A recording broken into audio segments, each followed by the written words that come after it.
كان مرة في حد من رهبان دير أنبا بشوي، كان أبونا مشهور هناك قوي، كان بيخدم خدمة الناس اللي هم عليهم أرواح نجسة يعني.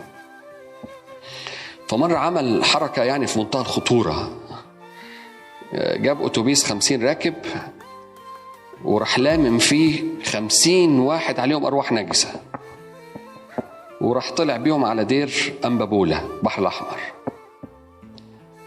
وكل واحد من اللي راكبين الأتوبيس يعني عليه 12 شيطان 20 شيطان يعني كده في الحدود دي يعني. ده ايه اللي هم الهاديين اللي قاعدين قدام بقى، لكن اللي قاعدين ورا عليهم لاجئون 200 300 شيطان كده يعني.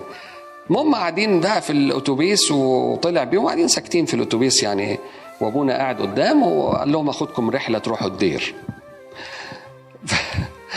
وصلوا دير أنبا بولا. الحكايه دي حكاها لي واحد من رهبان دير أنبا بولا يعني.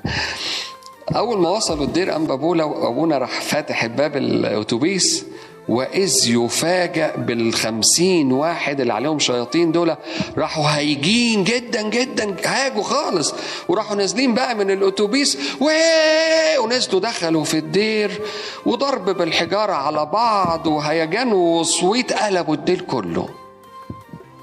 50 واحد عليهم ايه؟ شياطين انطلقوا في الدير. ابونا بقى اللي ماسك البوابه شاف المنظر ده. طبعا ابونا التاني ايه؟ واقف على باب الاتوبيس مش عارف يعمل حاجه الحقيقه. دول نزلوا من الاتوبيس وانطلقوا في الدير كله، وازعاج بقى وصويت وحاجه صعبه خالص، وخبطوا على بيبان الرهبان وهيصه يعني. ابونا بقى بتاع على البوابه جاله بقى وايه يعني، الدخان طالع من ودانه يعني. ايه يا ابونا اللي انت بتعمله ده؟ حد يعمل كده برضو؟ حد يجيب الناس دي في رحله؟ ينفع اللي انت عملته ده؟ نعمل لهم شاف الدير باظ ازاي؟ وقعد بقى يزعق يزعق يزعق يزعق فيه بقى، اداله فيه النصيب 10 على 10 يعني. فما كان من هذا الاب الكاهن، كان من دير أنبا بشوي الراهب ده يعني، ما اتكلمش خالص الا ان هو راح نزل قدامه راح عمل له مطانيه وقال له اخطيت حللني يا ابي.